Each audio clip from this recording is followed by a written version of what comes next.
दोस्तों, हमारी ऐतिहासिक श्रृंखला तारीख़-ए-हिंद और इस्लामिक आक्रमण के पार्ट 6 में आपने जाना कि गजनबी द्वारा धार्मिक आस्था का केंद्र सोमनाथ विध्वंस करने के बाद जब मालवा के महान राजा भोज को पता चला तो वे बहुत दुखी हुए। वह क्षुब्ध होकर गजनबी पर हमला किया, उसके बेटे का वध करके एक बार पुनः भारत में शांति और स्थिरता कायम करने में सफल हुए तथा काफी अंतराल तक सन 1027 के महमूद द्वारा 17वें आक्रमण और सन 1030 में महमूद की मृत्यु के बाद तथा काफी अंतराल तक सन 1027 के महमूद द्वारा 17वें आक्रमण और सन 1030 में महमूद की मृत्यु के बाद सन 1175 में शहाबुद्दीन मोहम्मद गोरी के मुल्तान पर हमला करने तक लगभग 148 वर्षों के लंबे अंतराल में भारत विदेशी इस्लामिक हमलों से बचा रहा। पर आप ये न सोचें कि यहाँ मार काट और हिंसा नहीं होती रही। यहाँ अपने अहम को लेकर हिंदू राजा आपस में जूझते रहे। इसी समयावधि में ही महोबा के शासक और उनके महान बलशाली आल्हा, उदल, लाखन, जयचंद, पृथ्वीराज आदि अनेकों लड़ाइयों में आपस में ही मरते रहे, पर कोई विदेशी आक्रांता भारत पर आक्रमण करने नहीं आया। नमस्कार, जय हिंद दोस्तों। इस समय आप देख रहे हैं हमारा knowledgeable channel real great India और आज हम आपके लिए लेकर आए हैं तारीख़-ए-हिंद और इस्लामिक आक्रमण श्रृंखला का पार्ट 7, जिसमें आप जान पाएंगे कि महमूद गजनबी के बाद कौन सा विदेशी इस्लामिक आक्रमण भारत भूमि पर हुआ तथा कब हुआ और उसके क्या परिणाम हुए। दोस्तों, अगर आप हमारा चैनल पहली बार देख रहे हैं तो प्लीज चैनल को सब्सक्राइब जरूर करें। अब हम पलट कर फिर विषय वस्तु पर आते हैं। सबसे पहले हम यह जान लेते हैं कि वो अगला आक्रांता कौन था तथा थोड़ा सा उसका परिचय भी। उसका पूरा नाम था मुइजुद्दीन शहाबुद्दीन मोहम्मद गोरी। उसका जन्म गोर धुरिंद साम्राज्य अफगानिस्तान में हुआ था। अफगानिस्तान जो पहले भारत भूमि ही था, पर अरबी इस्लामिक आक्रमणों जैसे बिन कासिम आदि के द्वारा हथियाए जाने, आगे तुर्कों द्वारा कब्जा करने के चलते वह भारत से अलग एक इस्लामिक देश के रूप में अपनी पहचान बना चुका था। दोस्तों, आप हमारे नॉलेजेबल गाइड्स हैं, अतः हम भूलवश जो कुछ गलत जानकारी आपको परोस देते हैं, उस भूल के लिए हम आपसे क्षमा मांग रहे हैं। समय समय पर हमसे जो भूलें हुई हैं, आप लोगों ने बड़ा दिल करके कमेंट के माध्यम से हमें अवगत कराया। हमने आज उसी परिवेश को ध्यान में रखते हुए एक छोटी सी मिस्टेक के लिए उम्मीद करते हैं कि आप पूर्व की तरह बड़ा दिल दिखाकर हमें क्षमा करेंगे और हमारी भूल को इग्नोर करेंगे। इस श्रृंखला के पार्ट 5 में हमने आपके समक्ष ये बात रखी थी। जब गजनबी सोमनाथ को लूटकर गजनी लौटा तो उसने एक विजय प्रीति भोज का आयोजन किया और इनवाइट किए हुए मेहमानों में शहाबुद्दीन मोहम्मद गोरी को भी बुलाया था। वो बहुत बड़ी भूल हमसे किसी कारणवश भ्रम से हो गई थी। हम उसी बात को लेकर आपसे क्षमा प्रार्थी हैं, क्योंकि उस समय सन 1025 चल रहा था। वह गजनबी में प्रीति भोज सन 1025 में आयोजित किया गया था और शहाबुद्दीन मोहम्मद गोरी का तब तो जन्म ही नहीं हुआ था। मोहम्मद गोरी का जन्म तो आज के अफगानिस्तान में सन 1149 में हुआ था। हमें पूरी उम्मीद है कि आप पार्ट 5 में हुई हमारी भूल को इग्नोर कर चुके होंगे तथा हमें क्षमा भी कर चुके होंगे। दोस्तों, हम पलटकर फिर कहानी पर आते हैं। मोहम्मद गोरी के बड़े भाई का नाम गयासुद्दीन मोहम्मद था। इन दोनों भाइयों के पिता बहाउद्दीन मोहम्मद प्रथम स्थानीय धुर कबीले के शासक थे। इनके पिता की मृत्यु या हत्या के बाद गोरी के चाचा अलाउद्दीन हुसैन कबीले के शासक बने तथा शासक बनने के बाद चाचा हुसैन ने गयासुद्दीन और मोहम्मद गोरी दोनों भाइयों को पकड़कर कैद में डाल दिया था। पर कुछ वर्षों के बाद चाचा हुसैन की मृत्यु हो गई। हुसैन का बेटा सैफुद्दीन शासक बना। सैफुद्दीन ने शासक बनते ही गोरी भाइयों को आजाद कर दिया।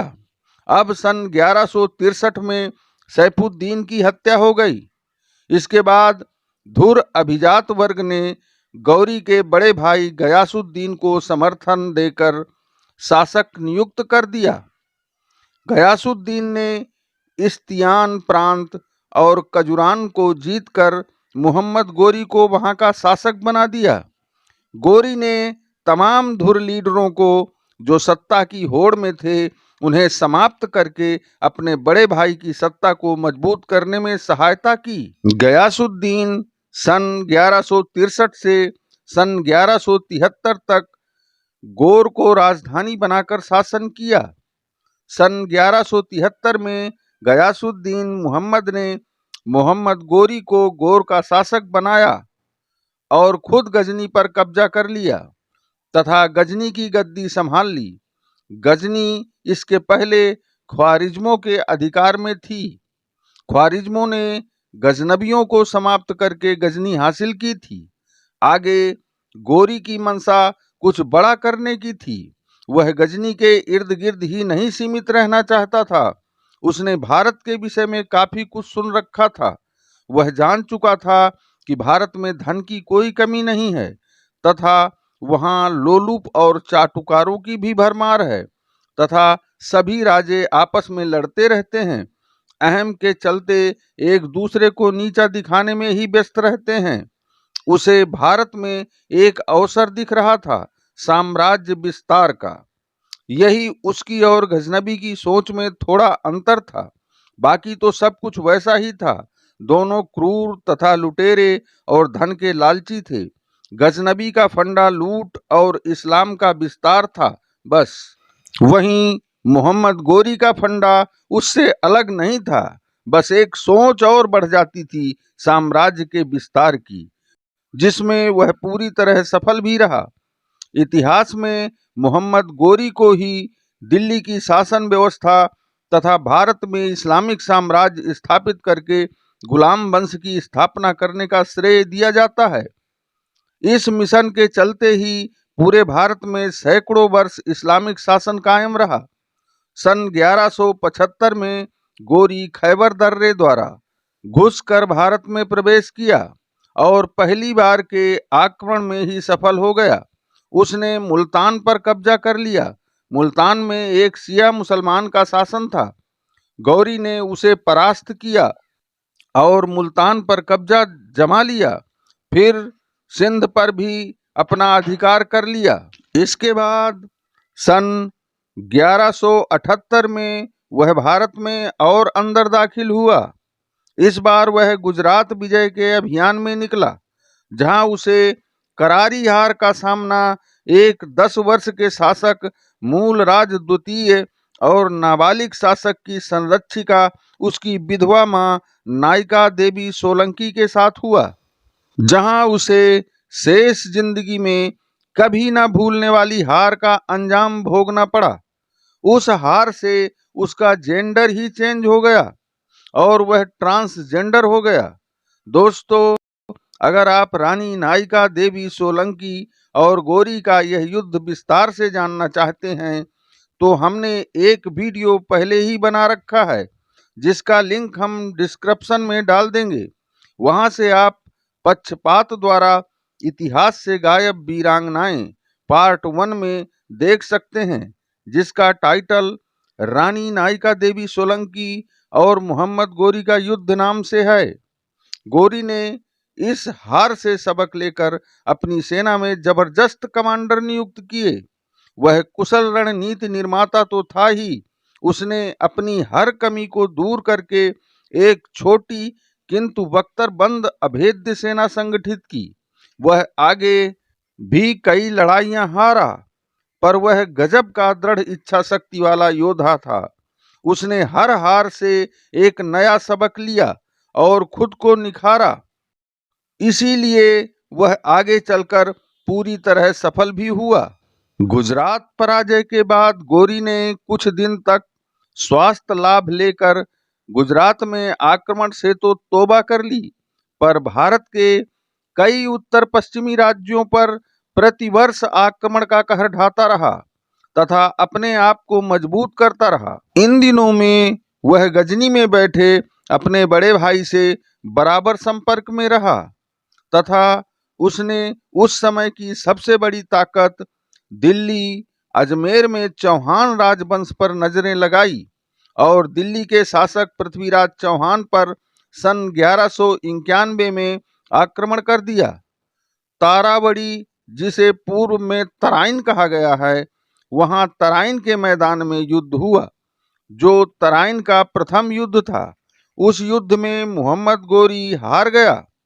युद्ध में पृथ्वीराज के बेटे गोविंद राज ने एक अच्छी भूमिका निभाई। वह गोरी को मार डालने ही वाला था कि पृथ्वीराज ने उसे छुड़ा दिया। गोरी चतुर व्यक्ति था। उसने पृथ्वीराज से माफी मांग ली और वापस अपने स्थान पर चला गया तथा आगे की रणनीति बनाने लगा। अपनी गलतियों से सबक लेकर अपने आप को हर हार के बाद नए वर्जन से डेवलप करता रहा। वहीं भारतीय राजे जीत के घमंड में और अधिक भूलें करते रहे। गोरी ने तराइन के प्रथम युद्ध के पहले सन 1179 से सन 1186 के मध्य पंजाब, सियालकोट, भटिंडा आदि कई क्षेत्रों पर कब्जा कर चुका था। फिर तराइन में सन 1191 में पृथ्वीराज से हारा। वह पृथ्वीराज से पुनः लड़ाई करने की तैयारी में जुटा रहा और पृथ्वीराज को पत्र भेज भेज कर उलझाए रहा। मान्यता है कि गोरी और पृथ्वीराज के मध्य 17 बार युद्ध हुआ, मगर ये गिनती अन्य जगह और आक्रमणों से तो पूरी हो रही है, पर पृथ्वीराज से गोरी का सिर्फ तराइन के मैदान में 2 बार ही मुकाबला हुआ। सन 1191 में जिस मुकाबले में गोरी हारा तथा सन 1192 में जब गोरी की विजय हुई और पृथ्वीराज को गोरी ने बंदी बनाया था। इधर जयचंद ईर्षा और बदले की भावना के चलते किसी भी कीमत पर पृथ्वीराज का विध्वंस चाहता था। उसे पता चल चुका था कि गोरी अपनी हार का बदला लेना चाहता है। अकेले पृथ्वीराज चौहान से जयचंद नहीं निपट सकता था। उसने गोरी की सहायता करने का मन बना लिया था। वह सोच बैठा था कि इस तरह पृथ्वीराज भी मारा जाएगा और इनाम स्वरूप गोरी मुझे दिल्ली का शासक भी बना देगा। जयचंद के मन में स्वार्थ भर गया। वह अपने देश, जाति और स्वाभिमान को भी त्याग बैठा। जयचंद ने दूत भेजकर गोरी को पृथ्वीराज के खिलाफ युद्ध में पूरी सहायता करने का आश्वासन दे दिया। जयचंद का आश्वासन पाकर गोरी तुरंत चौहान पर चढ़ाई करने को तैयार हो गया। जब चौहान को सूचना मिली तो चांदवरदाई ने अन्य राजपूतों से सहायता का अनुरोध किया, पर कोई तैयार नहीं हुआ, क्योंकि जयचंद की बेटी संयोगिता के हरण मामले में राजपूताना चौहान से खुश नहीं था, बल्कि जयचंद के साथ कुछ राजपूत गोरी की तरफ से चौहान के खिलाफ युद्ध करने का मन बना चुके थे। जब सन 1192 में तराइन के मैदान में गोरी की सेना और पृथ्वीराज की सेना आमने सामने हुई तो गोरी ने पृथ्वीराज को एक पत्र भेजा। उसमें लिखा कि आपके लिए ये अच्छा रहेगा कि आप मेरे समक्ष आत्मसमर्पण कर दो, वरना मरने के लिए तैयार हो जाओ। पत्र पढ़कर पृथ्वीराज को विश्वास नहीं हो पा रहा था कि ये वही गोरी है जो कुछ माह पहले मेरी दया पर जिंदा छोड़ा गया था और आज मुझे ही आत्मसमर्पण की सलाह दे रहा है। ऐसे ही कुछ कारणों से पृथ्वीराज ने गोरी को हल्के में लिया। पृथ्वीराज के पास विशाल सेना थी, 3,000 हाथी, 30,000 घुड़सवार और 3 लाख सैनिकों की पैदल सेना। वहीं गोरी के पास 12,000 सैनिक थे, पर पूरी तरह प्रशिक्षित और बख्तरबंद। जयचंद लाबी को मिलाने के बाद गोरी के लश्कर में 1.25 लाख सैनिक थे। युद्ध आरंभ हुआ। दोनों ओर से घमासान युद्ध हुआ। तराइन का मैदान चीख पुकार और खून से सराबोर हो गया। तराइन के इस द्वितीय युद्ध में त्रासदी ये थी कि जयचंद के इशारे पर राजपूत भीतरघात करके राजपूतों को ही मार रहे थे, तथा जिस प्रकार महाभारत युद्ध में रात में युद्ध नहीं किया जाता था, उसी प्रकार राजपूत भी रात में युद्ध बंदी रखते थे। वो कभी रात में युद्ध नहीं करते थे, पर गोरी और जयचंद की सेना ने रात में भी चौहानों की सेना पर सोते वक्त आक्रमण कर दिया। जयचंद और गोरी का युद्ध में ऐसा कोई सिद्धांत नहीं था। वो तो किसी भी कीमत पर सिर्फ जीत चाहते थे। सारे नियम कायदे ताक में रखकर आखिर गोरी युद्ध जीत गया और पृथ्वीराज चौहान बंदी बना लिए गए। जयचंद ने बंदी बनाए हुए चौहान की भारी बेइज्जती की और ठहाका लगा लगा कर हंसता रहा। गोरी ने पृथ्वीराज को पूरे परिवार सहित बंदी बनाकर अजमेर रवाना हो गया। ये वही पृथ्वीराज तृतीय था जो शब्द वेदी बाण चलाने की कला में प्रवीण था। आज गोरी के द्वारा बंदी बनाकर ले जाया जा रहा था, एक असहाय की तरह। ये वही चौहान था जिसकी दहकती हुई आंखें देखकर गोरी तिलमिला जाता था, तथा यह वही गोरी है जिसे नायिका देवी, एक विधवा रानी ने 13 वर्ष पहले बुरी तरह हराया था। गोरी इतना डर के भागा था कि गुजरात से सीधे मुल्तान में ही घोड़े से उतारा गया था।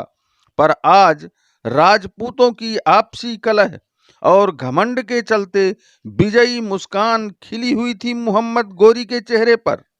दोस्तों, आगे आने वाले वीडियो में हम पृथ्वीराज की और गोरी की मृत्यु की रियल घटना से आपको रूबरू कराएंगे तथा आगे के घटनाक्रम से भी अवगत कराएंगे। आगे के बदलते परिवेश में जयचंद के साथ हुआ विश्वासघात जानने के लिए हमारी श्रृंखला तारीख़-ए-हिंद और इस्लामिक आक्रमण पार्ट 8 को अगले सप्ताह जरूर देखें। धन्यवाद।